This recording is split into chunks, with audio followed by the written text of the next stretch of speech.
Okay, so we're going to get into the particular applications of Worksets and how they benefit small, mid, and large size projects.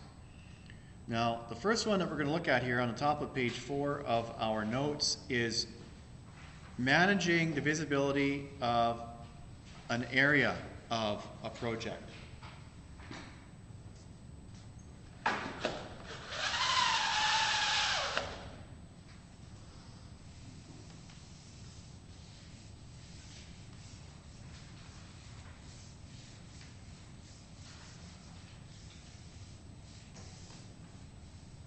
Okay, so I was involved on working on a hospital project that was being done in Revit, and the project was basically a Y-shaped building here, so here's kind of a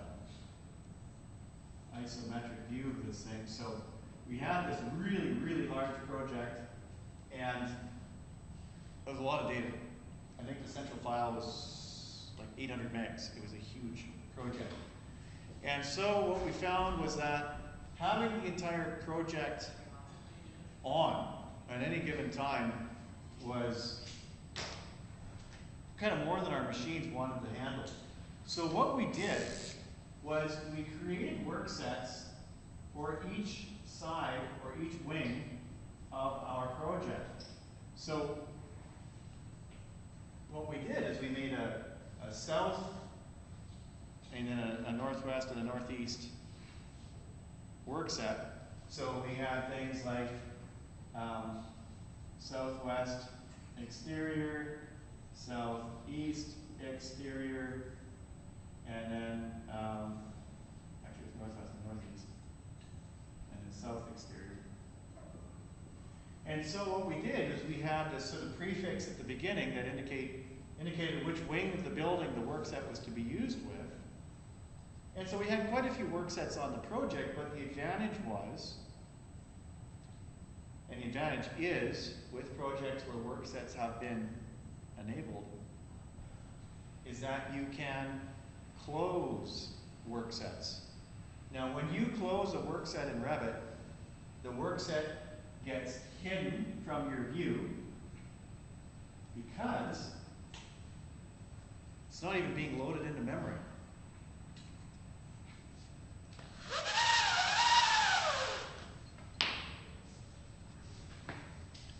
So when we look at the Worksets dialog box for a project, you can see that I can grab a particular work set and I can choose the close button.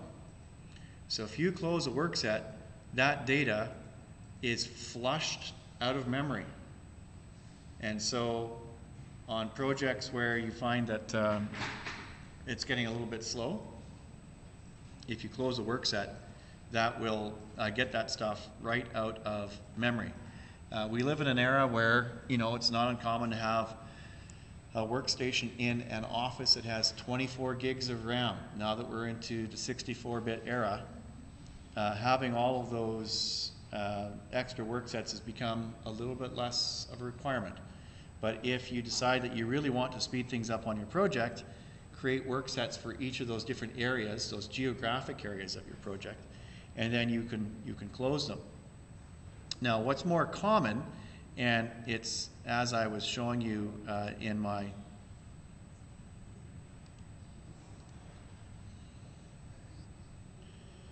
previous example here with the dealership, is that we use work sets for the different systems of a building.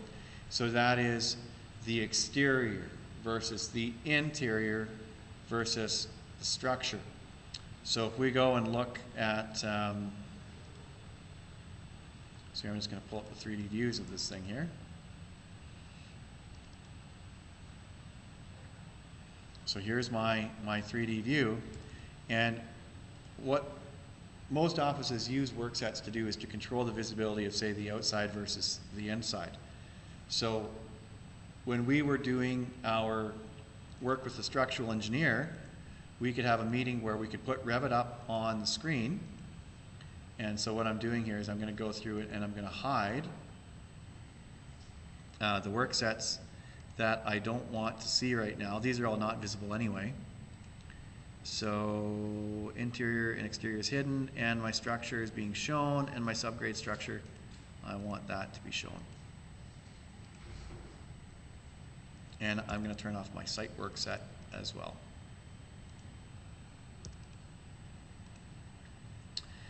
So now I've got my work sets for my subgrade structure, which is my foundation walls and my footings.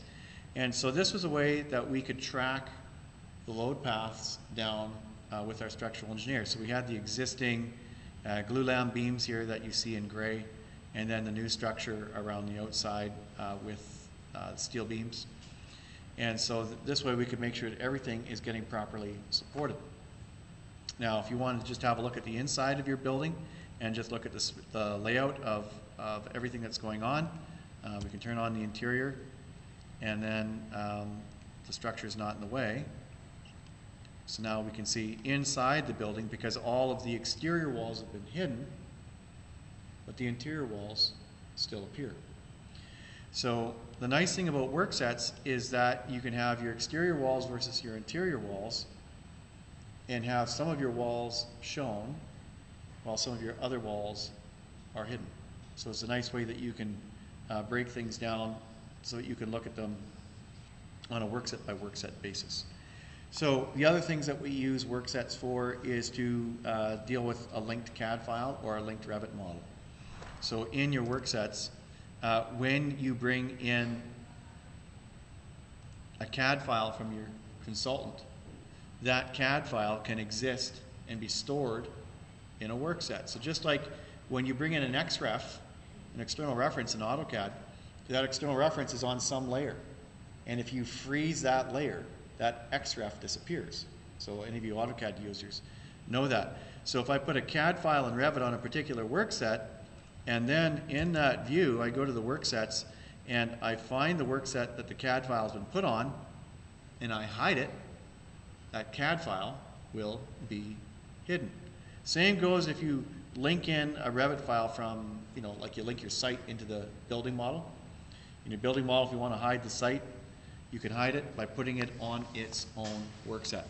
So a linked site will have a work set setting just like any one of the 3D objects will. So here you can see this ceiling object has a work set field, so I can change what work set it's on. Same with a linked Revit file if I had one linked into this project. Okay, using work sets to control workflow. I don't want to get into this too much. One of the complaints that Revit has had over the years, and I would agree with this complaint, is that anybody can work on anything. If you can see it, you can grab it, and you can make it yours, and you can delete it. Which, if you have somebody who just goes rogue in your office, there's not really a whole lot you can do to keep them from deleting stuff. So in the workflow here on the bottom of page 4, it walks you through a process where you can create a fake Revit username. And then you can sign those objects out so that people can't get access to them. So as an example, let's say that you want to lock down all of your grids in the project so that nobody can accidentally move them or delete them. I realized that for a couple of drawing revisions that we had sent out to the to the general contractor, that one of the grids was missing. Well, it wasn't missing, it had been deleted. And I didn't have anybody else to blame because it was just me working on the project. Nice. So I, with much chagrin, I replaced the grid that I had deleted. But let's walk you through the process of how you could make yourself a fake user. So you can't have the project open while you're doing this, because what you need to do is you need to change your name. Now, in the Options dialog box on the File tab, if you go into Options here, Revit gives you your username, which it gets from Windows. So what we're specifying in the workflow on the bottom of page 4 is just change it to locked. Now what we're going to do is we're going to go and find our central file, and we're going to open it up. Now, if you're lucky enough that there's nobody in the office, there's a way that you can skip a step here. Generally speaking, once you've shared a project for use in your office and you go and find it on your server, you should carry on with having Revit create that local file for you. You don't really want to open a central file directly. Now, if you really do want to open a central file directly, you would uncheck the box, create new local, when you go to open up that central file on your server. So what happens now is I am opening up and working in the local file. I don't know what's going on here. Okay, I will just, Revit is confused. I'm supposed to open up another session of Revit here.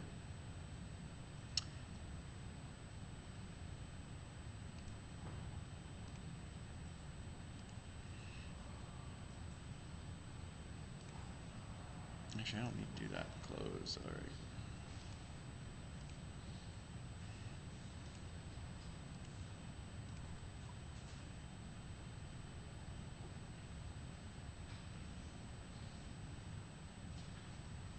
Now I'm really confused. What is going on here? Open. Let's give me a minute here, folks. We'll get there.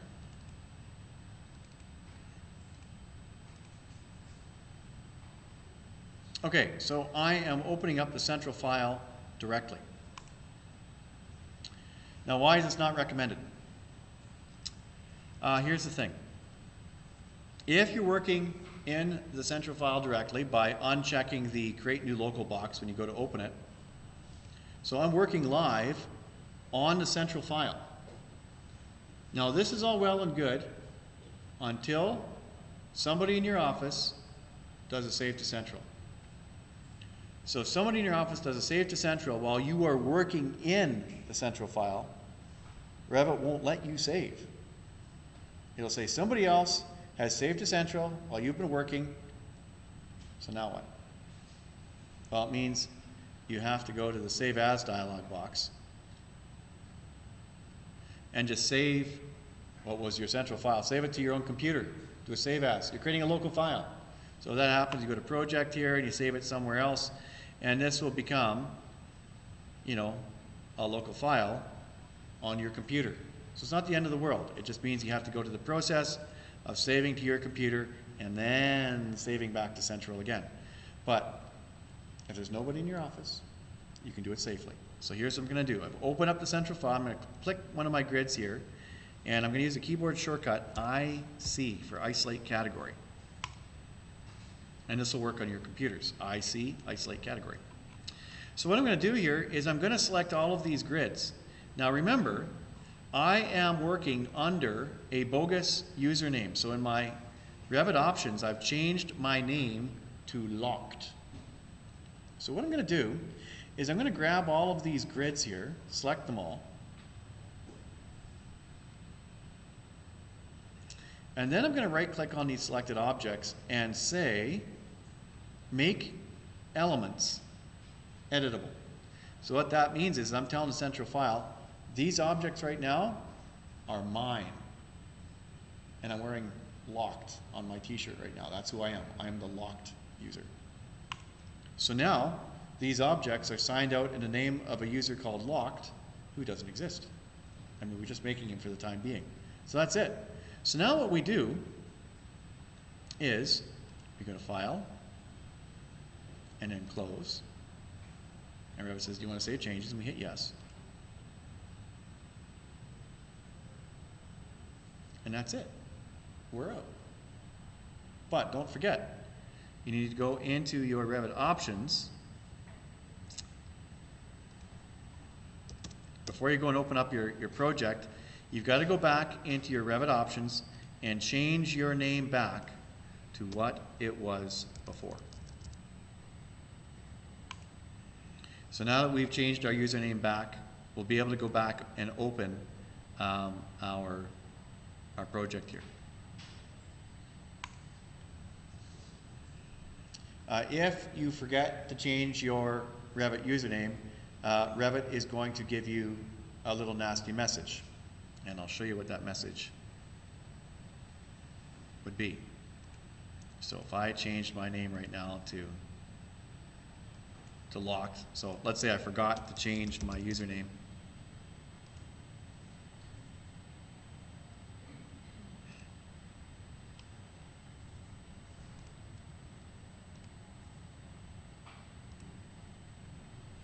So let's see, and go back and, so this is a, you know, if I'd actually forgotten to change my username. So, where is it here? Where is, there it is.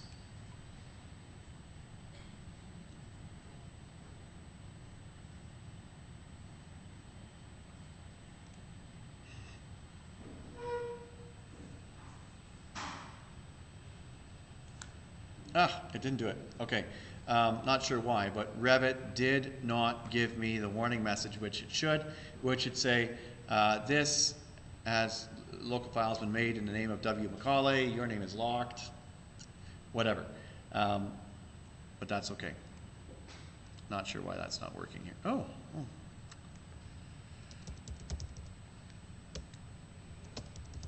Didn't.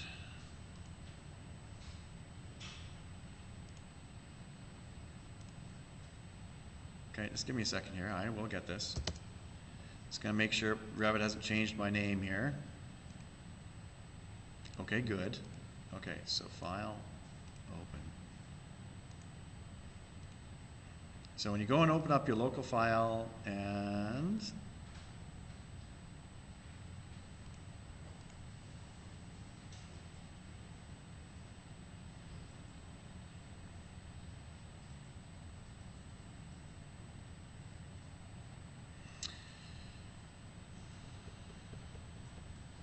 Revit's actually getting smarter. It's actually changing who the local file belongs to. So that's great. Anyway, the point is make sure that you do change your username back to yourself so it doesn't create confusion for folks on your team.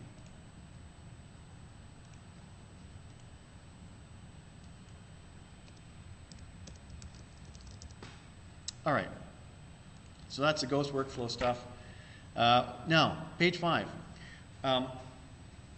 If you are not a big commercial firm, why would you use Worksets on your project? And the answer is that Revit will use less memory. When you have Worksets enabled on a project, Revit can demand load the database.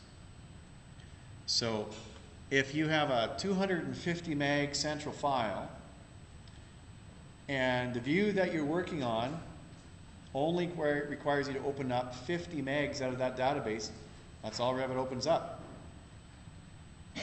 Now, if you didn't have Worksets enabled and you have a 250 meg central file, Revit has to load that entire project into memory. So when you save, it's the same thing. And I should mention this.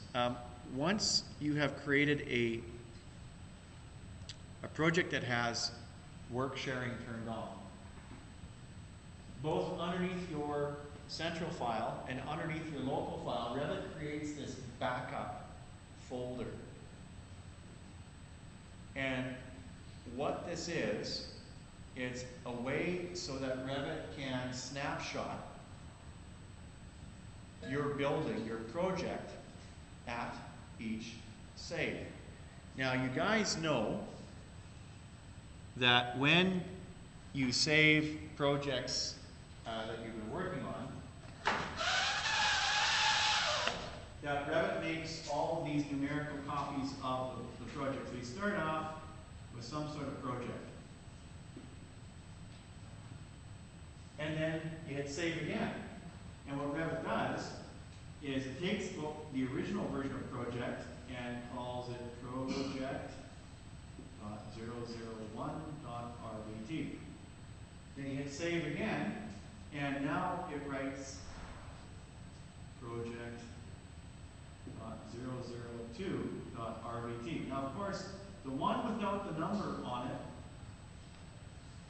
it is the most recent version of the file.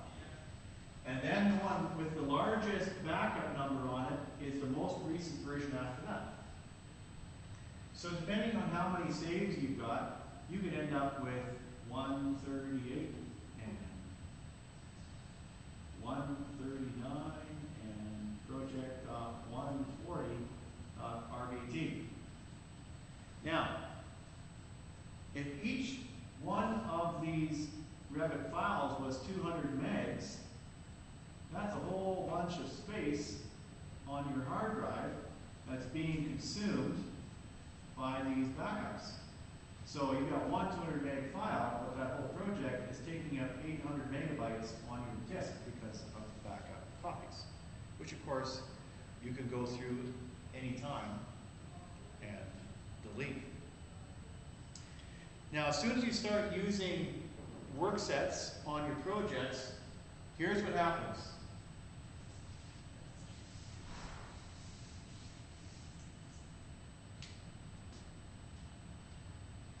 You've got your central file or your local file that sits on your computer. The situation is the same for both. So both local files and central files both have this feature.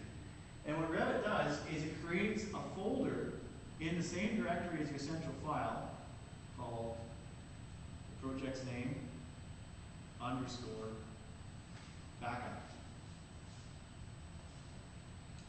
And don't go into that folder, because when you do, there's Medusa's head on there, and when you look at it on your computer, your head will turn into stone. Actually, it's not that bad, but what happens is there's just a bunch of gobbledygook in there that won't make any sense, which is fine. So here's the backup folder, just a bunch of stuff, right? So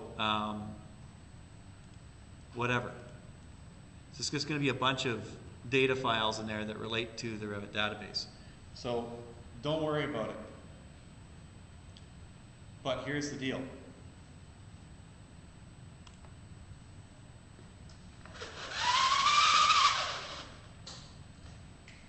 Your project might indeed be 200 megabytes. But when you have enabled Worksets, anytime you save, what Revit backs up at that moment is only the stuff that you have changed. So let's say that you have 200 megs for your central file, and in your options dialog box, you've asked for 6 backups. That's the default number, right? 6 backups. If you go into your save as and in options, usually it's 6 backups that Revit sets as the number of backups required. Now, of course, if this wasn't a shared project, this would mean that you have 200 for the main copy plus 1,200 megs of backups, unless you delete them. That's a lot of disk space. But with Revit and Worksets, if you've enabled them, Revit only, as its backup copy, saves the stuff that you changed. So you got your original 200 meg file, plus the next save, you might only have been some text. So it was only 500 kilobytes or 50 kilobytes. And then you did some modeling, and that was like 20 megabytes of changes. And then you changed a whole bunch of stuff. You worked like a dog all day long, and it was 100 megs.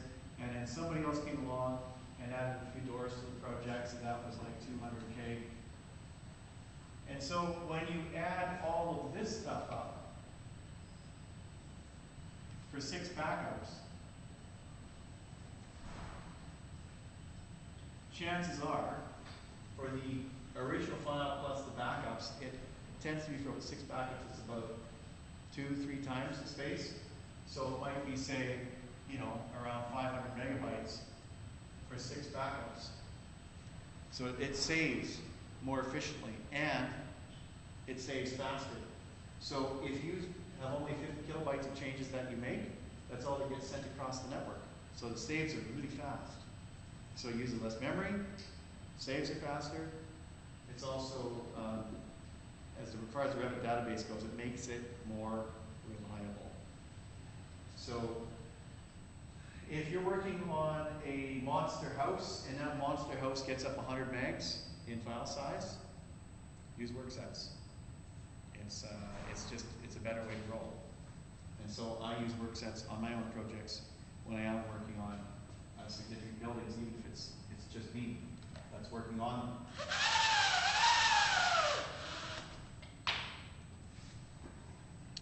Alrighty. Now, if you are working in your office, there's just a few notes there about some things that you can do to work on a file when you are off-site. So let's talk about those for a moment. Now, I'm going to open up my local copy here.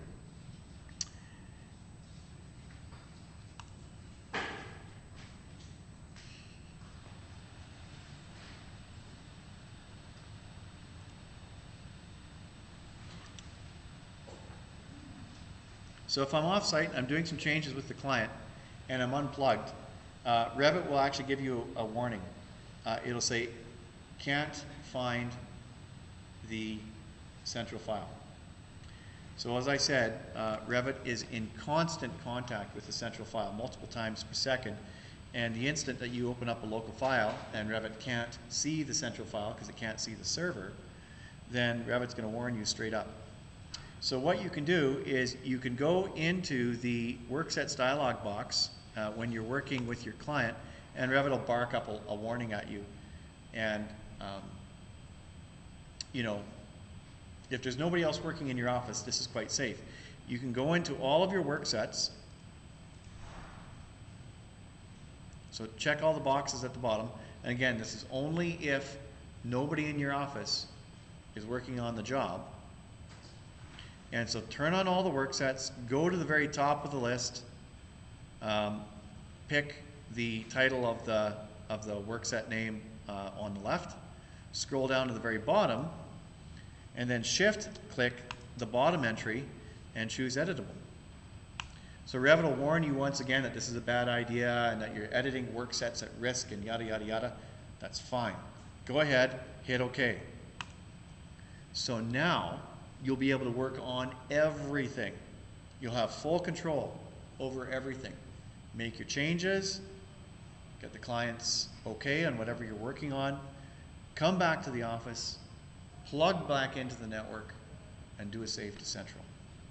So as long as nobody else has worked on anything in your file while you've been gone, that will work. The next thing here under Detach Local File, this allows you to open up a project if you are out of the office. So I'll just show that process here next. So when you are in the open dialog box, there's a checkbox there that allows you to detach your local file from the project. And so what this will allow you to do is it basically creates a new central file. So down here, detach from central. So if you detach a file from the central, you can no longer save to central. This file is considered independent. You want to keep the Worksets? Yeah, just hit enter. So now you are working on an independent file that's no longer looking for your old central file. This is just going to be its own central file, basically. And now you can work away. The only problem is when you get back to the office, you'll have to save this as a central file when you get back to your office. If you are a bit of an IT geek, you can use a virtual private network. That's kind of an advanced thing. You could work that out with your IT department. On the bottom here, so just saving as local file as a central file, that's no big deal. Next page, Workset backups. So I'll close my file down here. Now, what this is about is it allows you to go back to one of those previous saves if an upsy-daisy occurs on your project.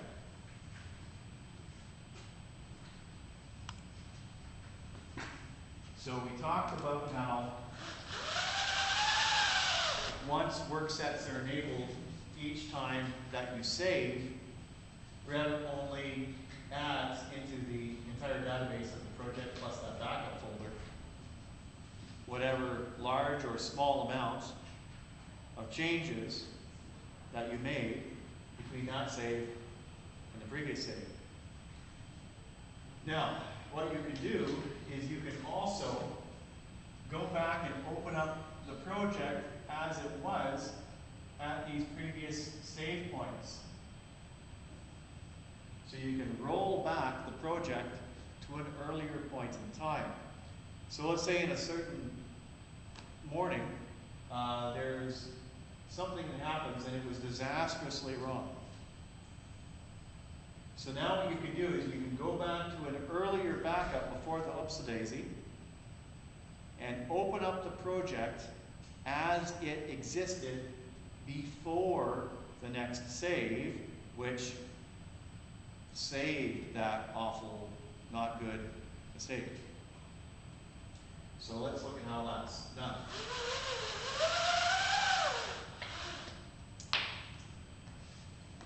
So on the Collaborate tab,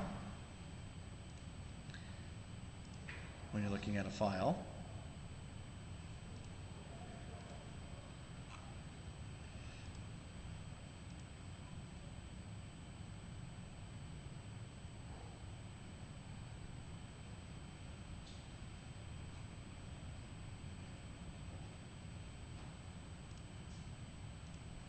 there is a restore backup. And so when you're working on a project, if you hit the restore backup folder,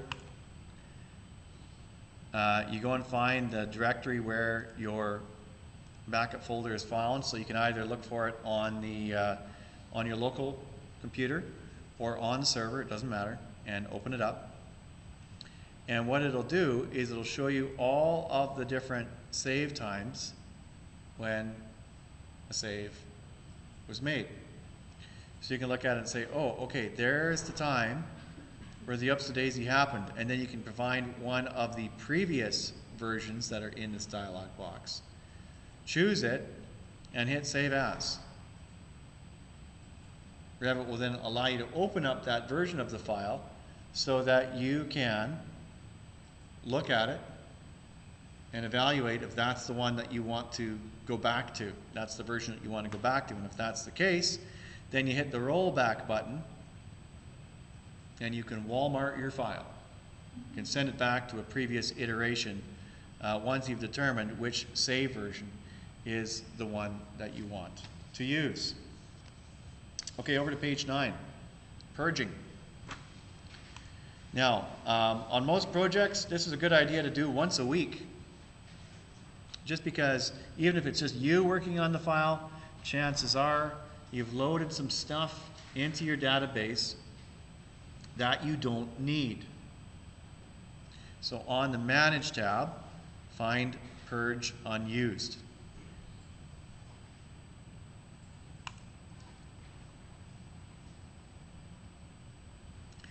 Now, top of page 7, first bullet point, the underlined stuff.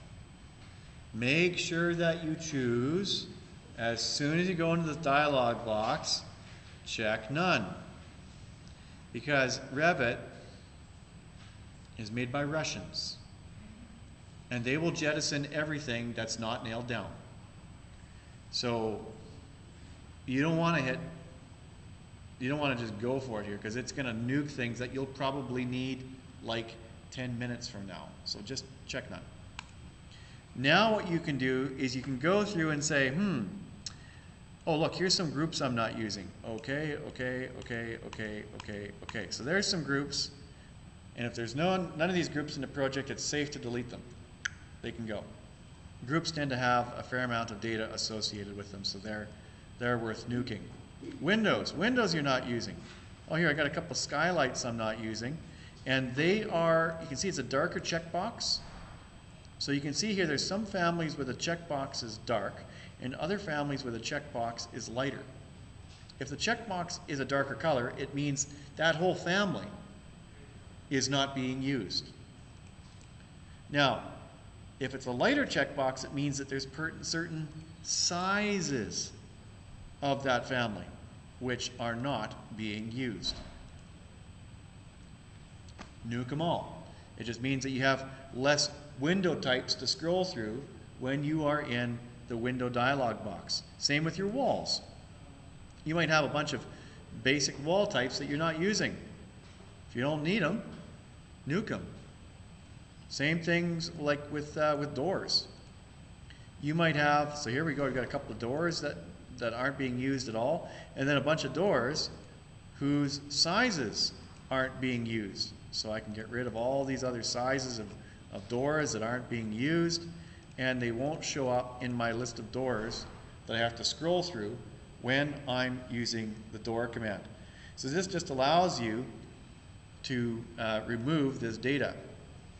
So the ones that are going to give you the most bang for your buck when you're purging are when you can purge groups and when you can purge whole families out of your project.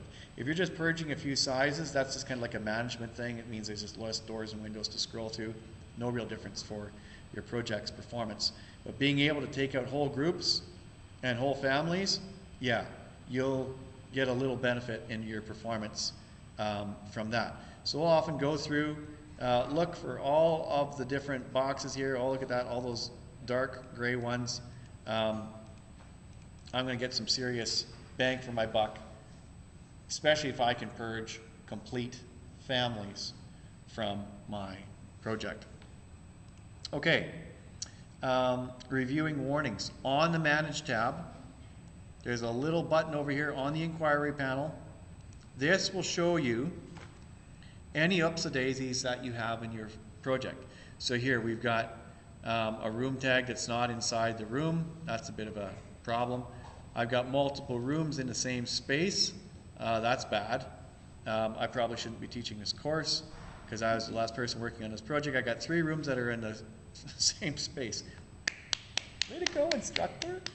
So I need to go through and find out what's going on here. Maybe put some room separations between them or put some walls between them or figure out what's going on. This project was a multi-level, so there was like levels at one space and then some more levels 2 feet up, and some of my rooms were overhanging because of all the different levels in the project.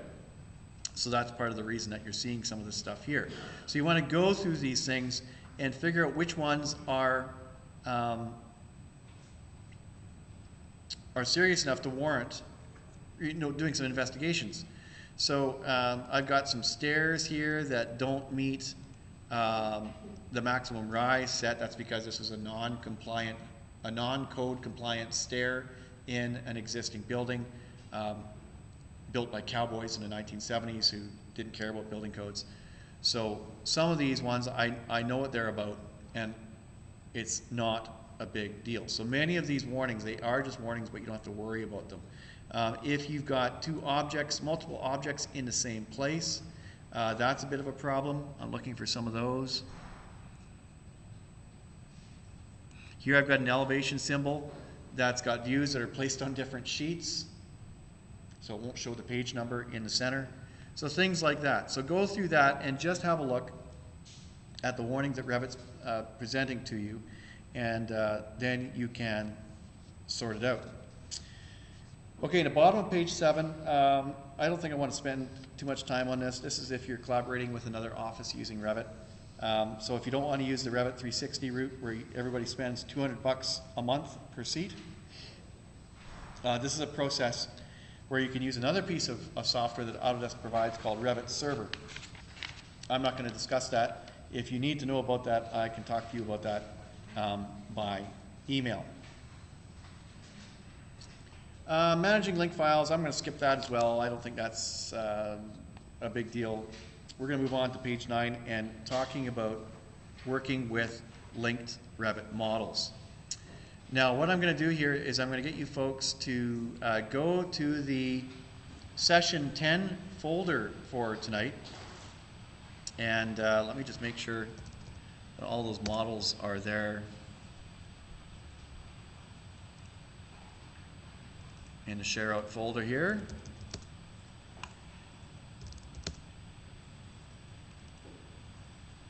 Okay, if you guys just want to give me a second here, I just realized these models are in the, that's okay, they're in a 2019 format, that's no big deal. So these, we need the architectural, MEP, and structural models, and if you guys want, you can just grab the whole session 10 folder and just copy it to your desktop.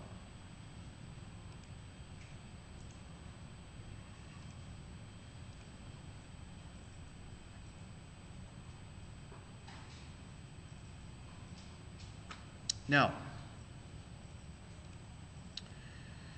when we have a project where multiple consultants are using Revit, typically the architect will have the responsibility for setting up shared coordinates for the project. So what will happen then is that the architect will share their project with the consultants. And we're going to show you how that process works. Now, in our session 10 folder here, we've got the architectural model. And so you folks know about the survey point and the project base point. So the survey point in a project, the triangular icon, it's around the survey point that we are going to locate all of the models for the project. The architectural model, the structural Revit model, and the mechanical engineers and electrical engineers Revit models. All of them will coordinate their location in X, Y, and Z using the architect's location for the survey point, which of course is the 0, 0, the origin of shared coordinates. So what's going to happen is that if you are the architect for the project, you will of course share your model with your consultant. So here we've got the architectural file open, and now you guys can see it. You can see where the survey point is in the architect's file. So you guys can just close it down. Actually, here I'll save it because I want to keep it in the 2020 format. Okay. So now let's go open up the structural engineers file. Now, when we look at this and open this up, you'll go see that there's a couple of shear walls and some heavy steel that's been placed in the project. I don't know what this thing's about. It just happened because I upgraded it. This is the structural engineer's model. So you can see there's some W-shaped beams, there's some HSS columns, and some steel decking which would go on top of the steel beams that you see in there. So when we look at the floor plan here from the structural engineer, you can see that the structural engineer's survey point isn't in the right location. So the object of shared coordinates is to get that survey point into the same place for every single consultant who's using Revit on the project. So, how do your consultants get on the same page so the survey point is where it should be? Should they just grab it and move it? No. What they're going to do is link in the architect's project. So, you guys go to the Insert tab. So I've got the structural model open, and that's it. I don't have anything else open right now. If you folks, maybe what you should do at this point is go to the View tab and choose Close Inactive so that it'll just reduce the number of tabs that you have open, and then close down any other projects that you've got open so that the only file that you've got open at this moment is the structural model. So I'll give you a couple seconds to get that sorted.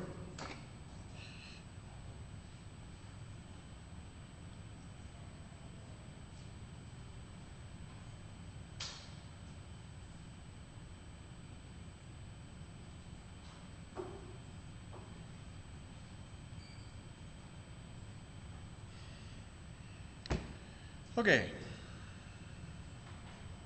so the structural engineer would now go to Insert and Link Revit.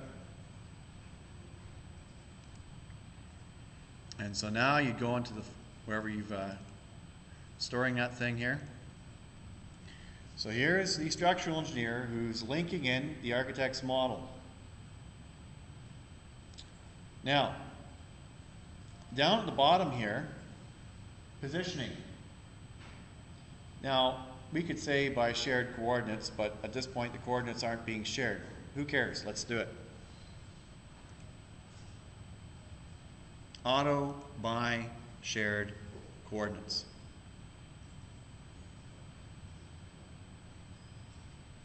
So I'm linking the architectural model into the structural engineer's project.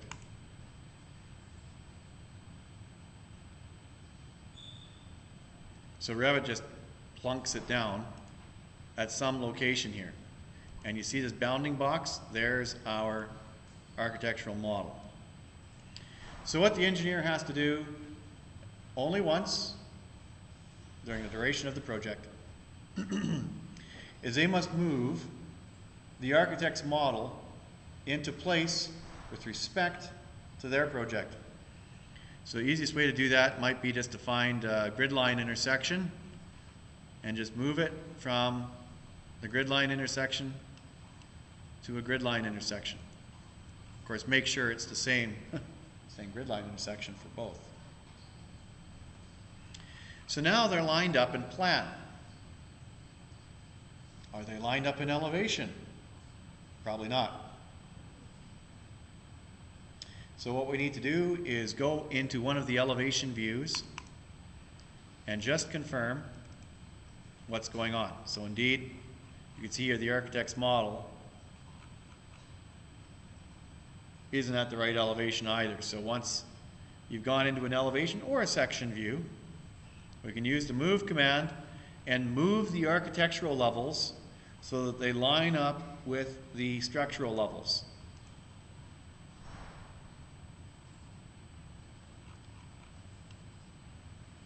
So now we're golden. So what the structural engineer will do now is with the architect's model selected, you'll see over here the shared coordinates setup button. Now, when you guys link your building into the site, you publish coordinates, publish shared coordinates from your site to the building. That's exactly what we're not going to do here. So when we go into this dialog box, we're not publishing. We are acquiring the architect's shared coordinates. So what we're saying is the architect's got the right location for the survey point. We've moved the buildings into the right place. So now let's get shared coordinates sorted between these two files. So hit the reconcile button after you've chosen acquire.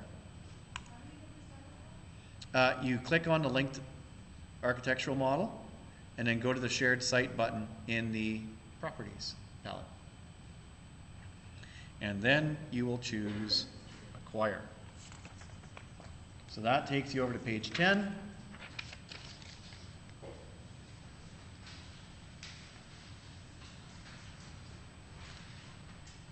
And that takes you through that entire process. So now, the architect and structural engineer are on the same page. So if we go to 3D here, you can see that the architect's model, right there. So the structural engineer's got a little bit of work to do. The architect's model shows there's some windows here, which the structural engineer has not created the openings for in their walls yet. So, this is sort of the process. You can see there's extra footings there for the steel columns, which probably the architect will need to make sure that they're showing those footings in their drawings as well. So the structural engineer is sorted. They're good to go. So we can close out of this file. Now, we are now going to head on over to the mechanical engineer, and we're going to go through the same process. We're going to open up the mechanical engineer's file, the MEP model, open it up.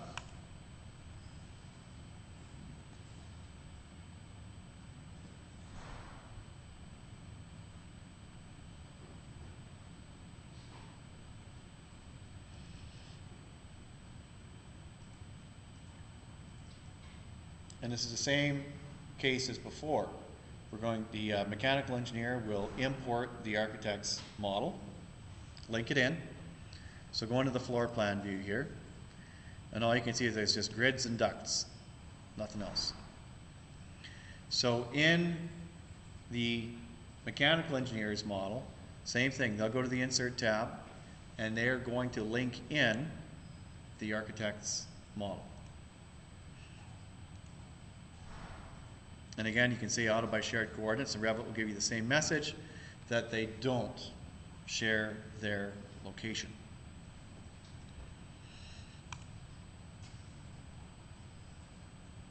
So again, you need to move in the architect's model, move it into the right location in plan and in elevation.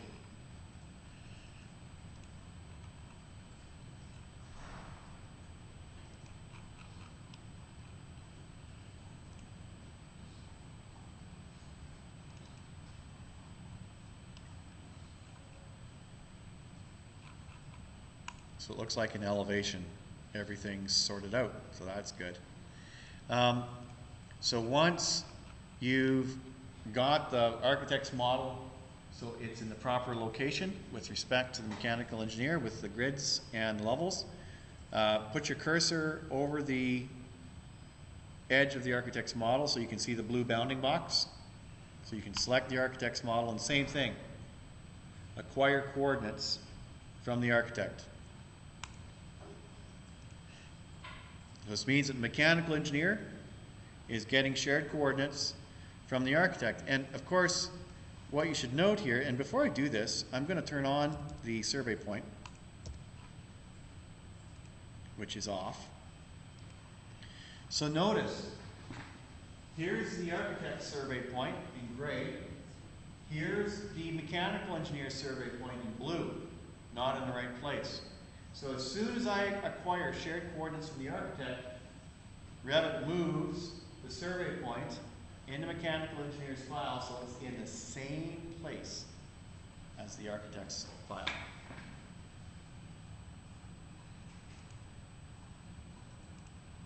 So watch the triangle here, watch the blue triangle when I hit acquire and then reconcile. Boom, there it goes. So now, what's happened? Our mechanical engineer, survey points from the architect. Structural engineer, they've got their survey points from the architect, their shared coordinates from the architect. What does this mean? This means that we can go round robin, giving each other files as a consultant team, and the models are going to land in exactly the right spot. So now, here I'm going to save my mechanical engineering project. Now, I'm going to talk about a little bit of a, I'm just going to close all the files down here so we're back to the Revit desktop. Back before Autodesk got their grubby little hands on Revit, I was using Revit before Autodesk bought it for about a year. I'd known about them since they'd started off as a venture capital company. They'd actually contacted my office, and I had a little demo with it when the software first came out in about beginning of the year 2000, maybe late 1999. And it was really rudimentary. Like rudimentary as in bad, as in like stone tablet. It was like not good.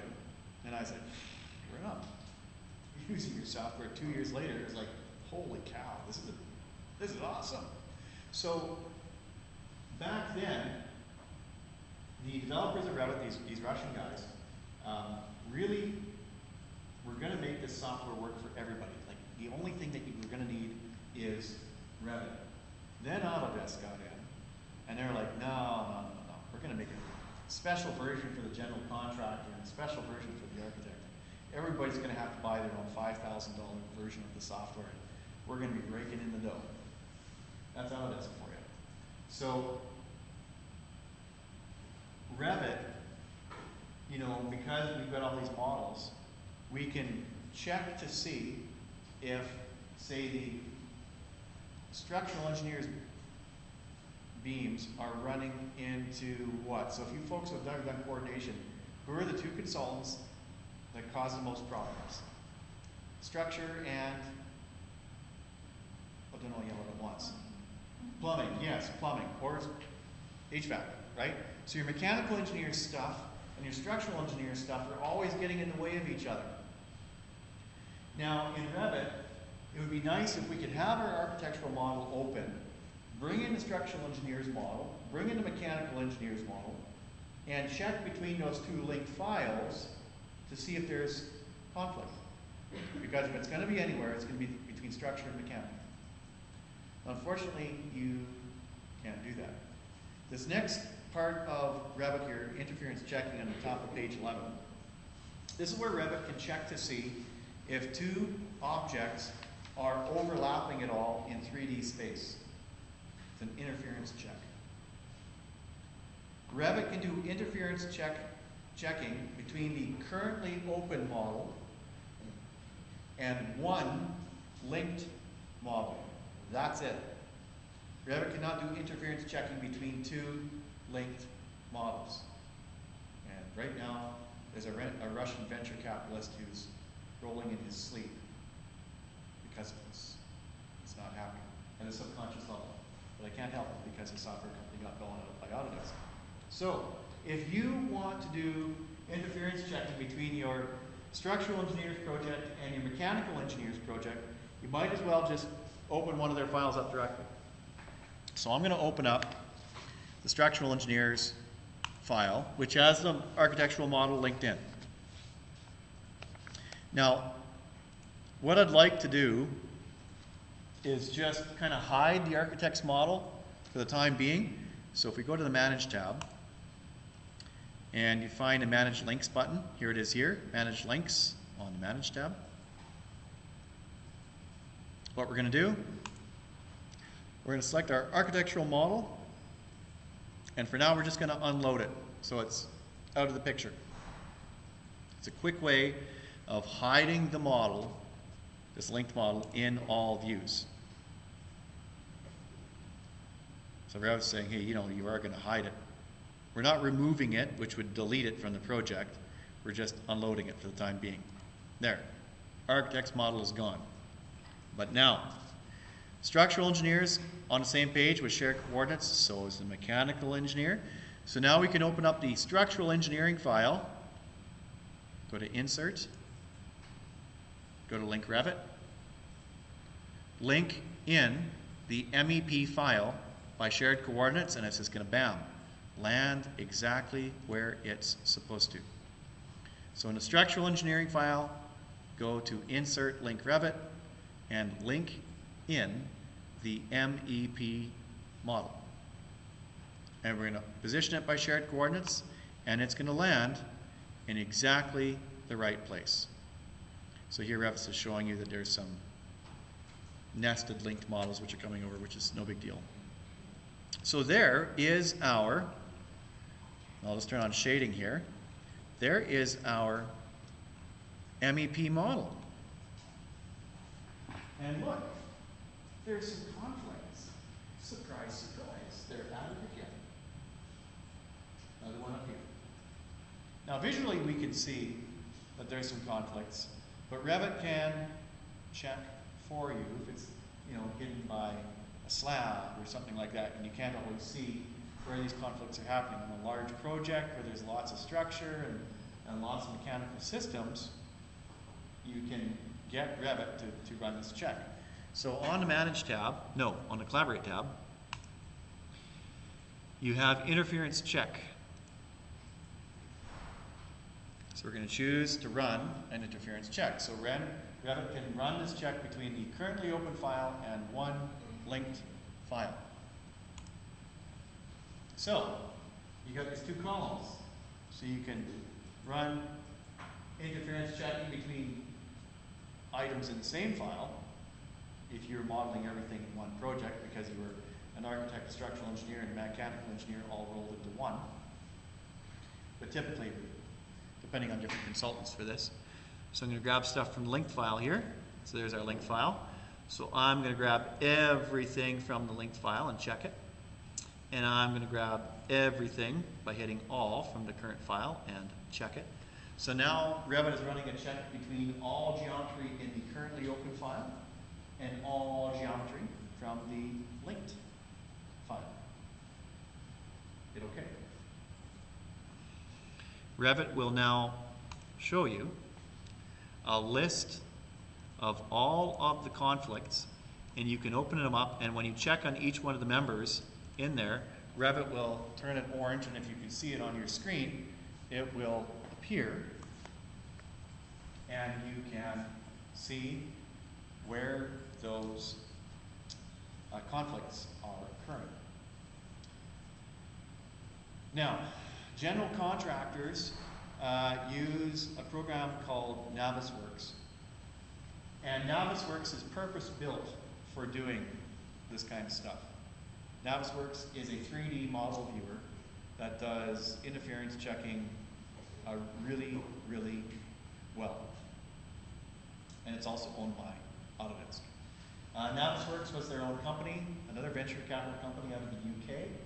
And Revit bought them out a few years after Revit. So in the olden days when Navisworks was their own company, they could take the architect's model in Revit and clash it against the mechanical engineer's model that had been modeled in AutoCAD, and then maybe the structural engineer's model that had been modeled in MicroStation.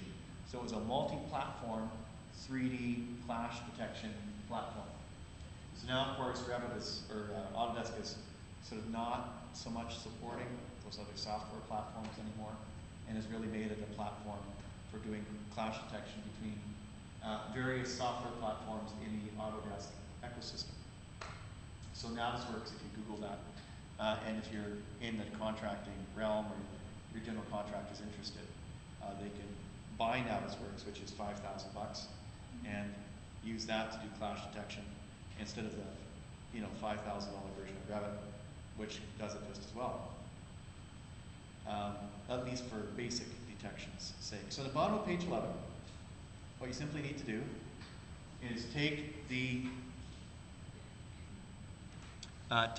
report that we have here and export it to an HTML file and put it into your sharing folder as proof that you went through this. So page 11, there's your process there going through the setup for this process.